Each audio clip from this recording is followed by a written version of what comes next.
어떻게 얘기를 했었는지 직접 목소리부터 들어보시죠. 정호성의 휴대전화 등 많은 양의 핵심 증거를 확보했습니다.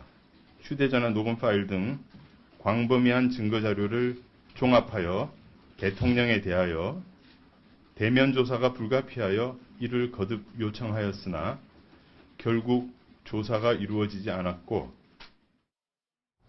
글쎄, 이 내용은 진짜 모든 사람들이 정호성 녹취 파일이 어떤 내용이 대통령의 목소리가 담긴 듣고 싶을 정도로 너무 초미의 관심사라서요, 이현정 의원님. 네. 그런데 도대체 어느 정도 수위길래 대통령이 이 얘기가 알려지면 끝장이라는 발언까지 검찰 내부에서 나오는 겁니까? 지금 현재 검찰이 확보하고 있는 게 보면 이제 그 전화기 2대에서 나온 한 50건 정도의 녹취 파일과 함께 또다시 2개 정도를 더 입수를 했다고 합니다.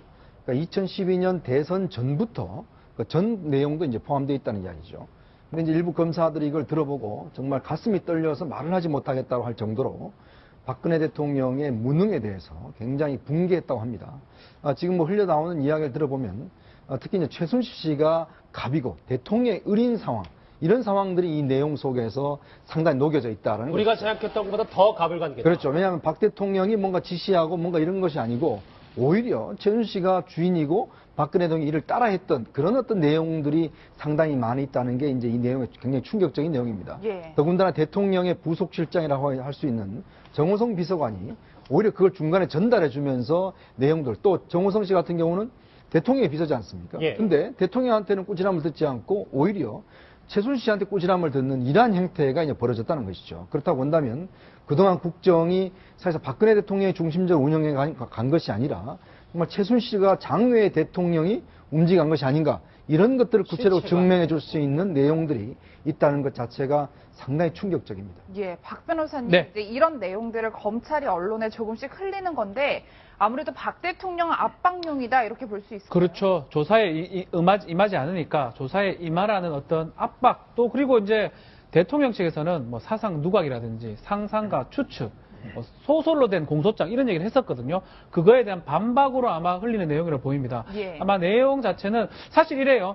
진술만 있고 이게 서면으로 갔을 때 하고 그걸 직접 귀나 눈으로 보는 거하고는 다릅니다. 그렇죠. 이게 특히 들었을 때는 그 목소리가 아마 수사하는 입장에서는 사실은 그런 것들을 최대한 정제해서 공소장에 기재를 하는데 이걸 진짜 리얼하게 라이브로 들어보면 예를 들어서 뭐 정말 호칭 부분도 문제가 될 수가 있고요. 예. 뭐 언니라든지 이런 내용을 했을 수도 있고 어떤 지시 부분들이 딱 들었을 때 수사하는 검사 입장에서는 너무나 충격적일 수 있기 때문에 아마 그런 내용을 언론에 조금 얘기한 거 아닌가. 아마 최종 목적은 대통령이 조사를 좀 받아라, 이런 의미로 좀 보입니다. 저 지금 밑에 나가는 자막 최 선생님 얘기는 많이 나왔습니다만 저거에 덧붙여서 민영수 원장님. 이 최순실 씨가 정호성 전 비서관을 꾸짖었나 봐요. 대통령에게 전달을 왜 했느냐고 부하 다루셨다는 얘기도 나와요.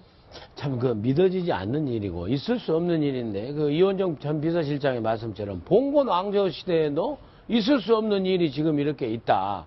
정말 우리가 이 130만, 100만의 촛불 민심이 모여서 그 집회가 끝나고 난 뒤에 정말 담배꽁초, 무슨 휴지조각 하나 없이 다 치우는 그런 민주 역량이 되니까 나라가 안 망하고 있죠. 그 시민의 힘이 없었으면 진즉 망할 나라입니다. 러시아의 제정 말기에 라스푸틴이 그렇게 나라 그 말기에 나타난 증세 아니겠습니까? 고려 공민왕 시대 신돈이 이렇게 요괴로 해서 그 농단하고 이렇게 다 그게 망할 징조 아니겠습니까? 그런 시대까지 가야 되는군요. 우리는 위대한 깨어있는 시민이 있기 때문에 망하지 않은 이런 수준이 아닌가 될 정도로 정말 최순실 씨가 정호성 대통령인 것처럼 정호성 비서관을 꾸지람하고 오히려 대통령은 꾸지람이 없고 이런 상황에 믿을 수 없는 일이 있다고 해서 정말 저도 갈수록 이 녹음이 진짜인지 아닌지 정말 확인해보고 싶습니다.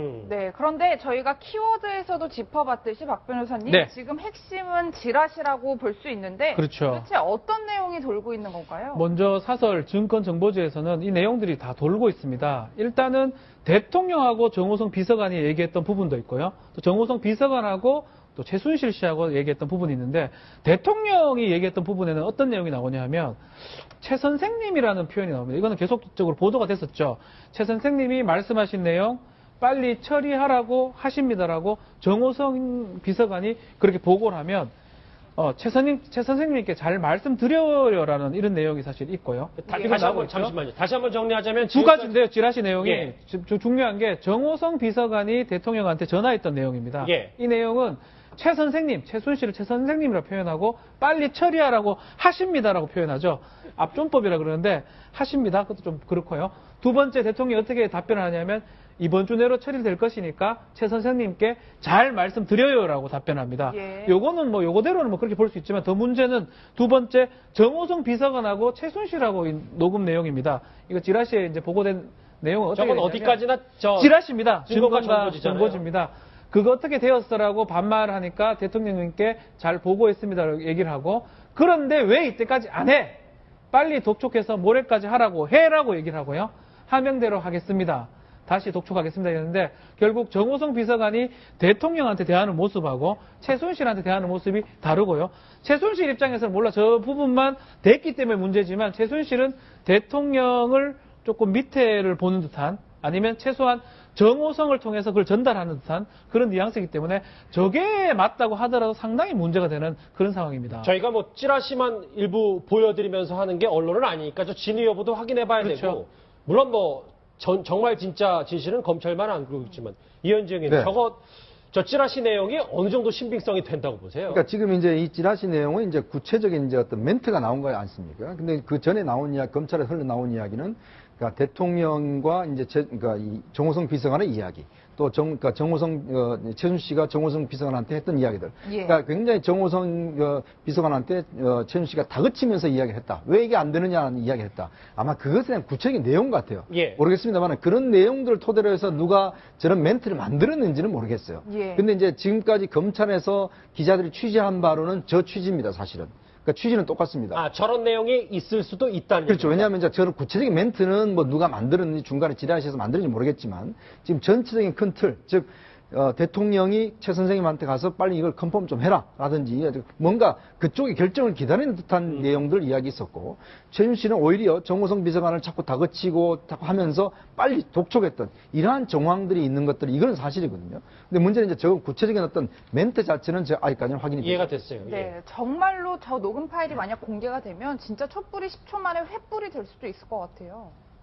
근데 저거 찌라시잖아요. 그래서 우리가 이제 사실관계와 대통령에 대한 실망과 국민 감정이 지금 섞여가지고 그렇죠. 지금 얘기를 하고는 있는데 그동안의 정황상 그리고 최순실의 성정이라든지 이런 걸 볼 때 가능한 일이 아니겠는가라고 이제 추정을 하는 것이죠. 근데 보면 그 박 대통령께서 그 정호성 비서관에게 그 얘기하는 최 선생님에게 컨펌 하셨나요잖아요. 그러니까 대통령은 비서관에 대해서도 상당히 그 존중하는 어체를 쓰는구나라는 걸 알 수가 있고 예. 최순실이라는 분은 그동안 여러 지인들이나 증언으로 볼 때 굉장히 그 갑질을 잘하고 굉장히 직설적이고 공격적이라서 그 최순득 씨의 기사의 증언에 따르면 심지어는 그 오래전 얘기지만 한국문화재단에 있을 때 정호성을 비롯한 그 비서들이 혹시 이 정윤회와 최순실을 좀 한강으로 데려갈 수 없느냐라고 애로를 표명할 정도로 힘들어했다라는 이야기가 또 나오지 않습니까? 예. 거기다 이제 박관천 경정 얘기를 안 할 수가 없는데요. 그 권력 서열 1위, 2위, 3위를 얘기하면서 1위가 최순실이다라는 얘기를 하면서 박관천 경정이 이런 얘기를 합니다. 자기가 또 한 가지의 비밀을 알고 있는데 무덤에 갈 때까지 이 비밀에 대해서는 얘기하지 않겠다. 이렇게 얘기하는 게 저는 뭔지 참 궁금한데 제가 볼 때는 이런저런 내용을 이제 엮어가지고 찌라시로 돌고 있는데 그렇기는 하나 그러나 진실이 나올 때까지는 우리가 이 찌라시에 너무 그 비중을 많이 두는 일은 좀 자제하는 게 어떨까 싶은 생각이 개인적으로 있습니다. 예. 예.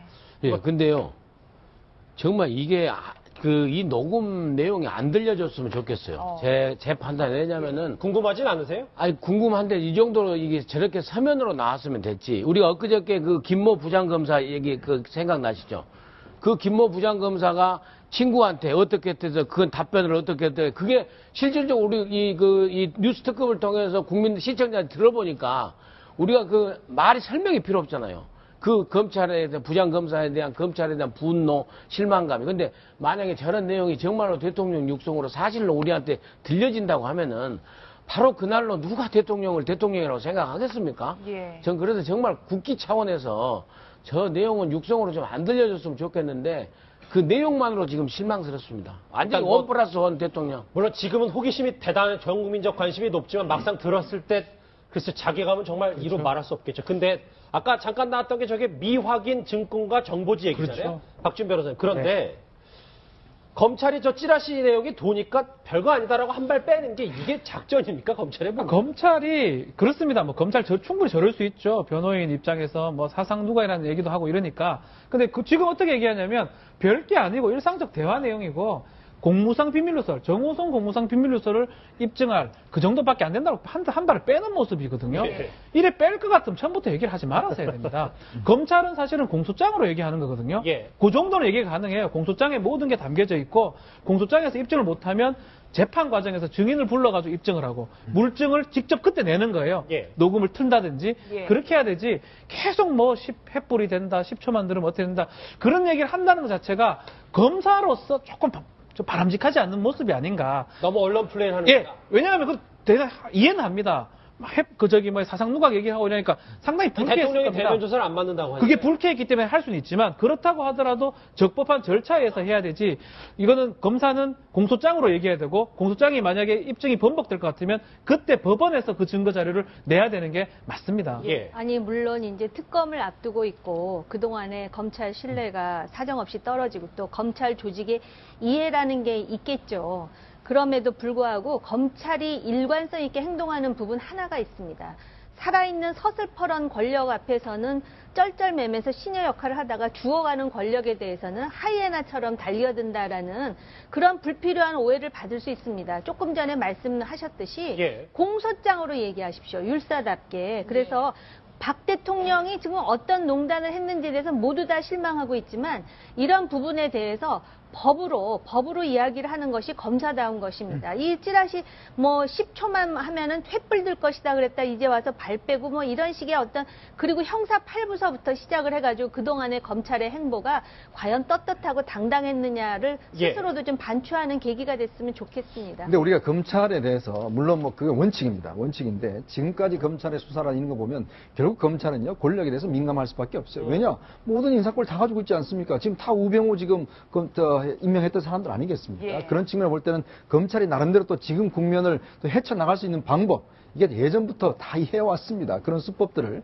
보면 큰 사건 같은 경우는 이런 식으로 하지 않으면 청와대가 움직이지 않으니까 예. 아마 저는 그런 선택을 했지 않나 싶습니다. 예, 그렇다면 박 변호사님, 네. 이 녹취 파일이 1급 보안이라고 하는데 세상에 공개될 가능성이 있을까요? 일단은 이게 재판에 공개될 가능성은 있습니다. 재판에서요. 근데 재판을 또 비공개 신청을 할 가능성이 또 있기 때문에 이게 공개될지 여부는 사실은 지금 이 상황에서 공개되기 어렵고요. 다만 이제 국정조사가 진행되는데 아마 국정조사가 진행되면 이 자료를 달라고 요청하면 검찰 입장에서는 수사 중이고 재판 중이기 때문에 야당에서 줄 수 요청할 없다. 수도 있잖아요. 그 얘기를 할 것 같고요. 또 두 번째로 특검에서는 자료를 달라면 아마 줘야 될 상황이 아닌가 생각이 예. 드는데 이걸 유출해버리고 누설해보면 이것도 비밀 누설죄가 될 가능성이 있습니다. 그렇기 때문에 아니면 피의사실 공포죄가 될 수가 있기 때문에 아마 그런 부분은 조금 문제가 되기 때문에 결국은 아직까지는 이게 우리 국민들이 알 수 있는 방법은 좀 적지 않을까 이런 생각이 좀 듭니다. 그럼 저희가 얘기를 쭉 해봤는데 저희보다는 정보가 조금 더 많을 분을 좀 전화 연결을 해보겠습니다. 검사 출신이죠. 국민의당 김경진 의원 만나보겠습니다. 의원님 안녕하십니까? 네, 안녕하십니까. 저희가 지금 정호성 녹취 파일에 대해서 얘기를 하고 있는데 네. 의정 활동하시니까 정보가 더 많으실 거고 검찰 출신이니까 얘기 들으신 게 있을 텐데 뭐 어떤 기류가 검찰에 흘러나온다고 합니까? 네, 검찰에서도 저에게 있을 정보는 안 주네요, 그 부분은. 그런 정보를 안 줍니까? 예, 저도 그 내용이 뭔지는 모르겠고요. 다만 지금 특검에서 이 부분은 아마 공개될 가능성이 매우 높지 않나 싶습니다. 예. 특검 때요. 예, 왜냐하면 이번 새로 만들어진 특검법은 국민들의 알 권리 충족을 위해서 특검이 중간 수사 상황을 브리핑할 수 있다는 아주 특별한 예외 조항을 집어넣어놨습니다. 예. 그렇기 때문에 이 부분은 피의사실 공표죄라든지 명예훼손 문제가 법 조항 자체로서 근본적으로 조각되는 문제이기 때문에 그래서 특검 수사가 시작이 되면 검찰은 기존의 수사 자료나 증거 자료를 특검으로 당연히 넘기게 되고요. 예. 특검 입장에서는 이 부분 충분히 발표할 거라고 예상하고 있습니다. 예, 지금 저희 채널A 단독 보도에 의하면 그 정호성 녹취 파일을 들은 검찰이 10분만 들어도 대통령이 어떻게 이렇게 무능할 수가 이런 생각이 든다라고 지금 검찰 관계자가 얘기를 했다고 하는데 이 부분은 어떻게 생각하시나요? 그러니까 이제 전체적인 내용이겠죠. 어차피 이미 지금 저희가 다 알고 있는 내용 아니겠습니까? 대통령께서 뭐 이런저런 뭐 연설문이라든지 외교사항, 심지어는 인사에 관한 사항까지 최순실 씨한테 가서 예. 국회 사인 받아와라라고 했다는 것은 이미 전 국민이 알고 있는 내용 아니겠습니까? 예. 근데 이제 그 음성 녹취 파일이라고 하는 것은 결국은 말하는 상황의 분위기, 느낌, 뉘앙스, 그 다음에 대통령과 최순실 사이의 어떤 그 심리적인 이 상하 서열 관계가 어떻게 되는지 그걸 목소리 톤을 통해서 장난하게 이렇게 인식할 수 있는 상황이기 때문에 예. 그렇죠. 그런 부분을 국민들이 듣게 되면 대통령에 대해서 애시당초 별다른 기대를 안 했던 사람들은 뭐 예상대로네 그러겠지만 대통령에 대한 기대가 일말이라도 있었던 분들이나 아니면 과거에 크게 기대했던 분들 같은 경우는 엄청나게 분노를 하시겠죠. 예. 저희가 뭐 김경진 의원님을 연결한 게 녹음 파일만 여쭤보려고 한 게 아니라 어제 박근혜 대통령의 성형수술 의혹을 제기하셨잖아요. 구체적으로 뭐 이것도 국민들이 어느 정도 기본적인 지식을 알고 있으니까 뭐가 더 새롭게 의혹이 추가된 겁니까? 뭐 특별한 의혹은 아니고요. 이미 그러니까 이제 대통령이 지금 청와대에서 이렇게 마취 크림이라든지 마취용 이 약품을 많이 구입한 부분들이 지금 이미 밝혀졌지 않습니까? 예. 예. 그래서 이 마취가 뭐에 필요할까라고 해서 이제 청와대 의무실장은 이런저런 설명을 하고 있는데 예. 기왕에 세월호 7시간과 관련해서 대통령이 이제 성형을 했다라고 하는 얘기들이 많이 돌고 있어서 TV 동영상 화면에 이렇게 등장하는 대통령의 사진을 스크린샷으로 캡처를 했습니다. 예. 예. 그래서 성형외과 전문의에게 이 사진들을 보여주고 과연 대통령의 얼굴에서 어떠한 성형의 흔적이 있느냐라고 그 이제 자문을 구했더니 아, 의원님이 지금 저 화면에도 나오고 있는데, 그러니까 5년 동안의 대통령 얼굴 변화를 직접 그 성형외과 의사에게 자문하신 거군요. 예, 그렇습니다. 그랬더니 이제 이 성형외과 전문의 말씀이 안검 그러니까 이제 눈 주변에 성형 수술을 했고 그다음에 이제 코에 대한 성형 수술이 있었고 그다음에 이제 주름 수술 시술이 있었다. 이런 정도 얘기를 하시더라고요. 예. 근데 이제 사실 대통령이 성형 수술을 하는 것 그 자체는 누가 어느 누구도 뭐라고 할 수는 없는 겁니다. 뭐 그럴 수 있죠. 예. 예. 당연히 수술하실 수 있고, 노무현 대통령도 옛날에 이렇게 눈 주변 주름살 수술을 했다고 하는 거니까요. 근데 이제 문제는 이겁니다. 이게 세월호 7시간하고 같이 결부가 돼서, 근데 저희들이 가장 답답하게 생각하는 것은 그 마지막 순간에 대통령이 등장했을 때 전혀 상황 파악을 모르고 예. 사실은 혼수 상태에서 깨어난 듯한 그런 느낌을 저희가 받고 있어서 의혹 제기를 강하게 하는 거 아니겠습니까? 예. 그러면 이 성형수술이 만약의 경우에 따라서는 이게 전신마취를 동반하는 성형수술이었다면 전신 마취를 동반하는 수술이었다면 예, 그렇다면 실은 대통령이 의식이 전혀 없는 상태 아니겠습니까? 예. 이것도 근데 의혹이나 가정이잖아요, 의원님. 가정법이죠. 근데 실제로 세월호 7시간 마지막 순간에 오후 5시에 등장했던 대통령의 모습이 예. 그렇게 추론이 되니까 이 의혹이나 가정법을 더더군다나 강하게 제시할 수 있는 거죠. 그럼 청와대에서 만약에 성형수술을 받았다면 의료법 위반이다 이 얘기도 하셨었잖아요. 예, 그렇습니다. 그게 이제 청와대 자체, 그러니까 이 관저 자체가 지금 의료기관으로 지정이 안 돼 있기 때문에 이제 그래서 예. 불법이라는 거고요. 어쨌든 핵심은 대통령이 의식이 없는 상태로 들어간다면 사실은 대통령 직무대행체제에 대한 완벽한 준비를 갖추고 의식이 없는 상태로 들어가야 됩니다. 예. 근데 과연 경호실이라든지 아니면 국가안보실 또 이런 데서 이런 상황들을 알고 있었는지 또 이런 불상사에 대비해서 주치의라든지 경호실이 완벽하게 어떤 대비 태세가 있는 상태에서 시술이 있었는지 그런 부분이 궁금하다는 겁니다. 알겠습니다. 만약에 이 의혹이 뭐 조금이라도 사실로 드러나는 뭐 물증이 나타나면 저희 뉴스특급에도 알려주십시오. 네, 그렇게 하겠습니다. 국민의당 김경진 의원이었습니다. 고맙습니다.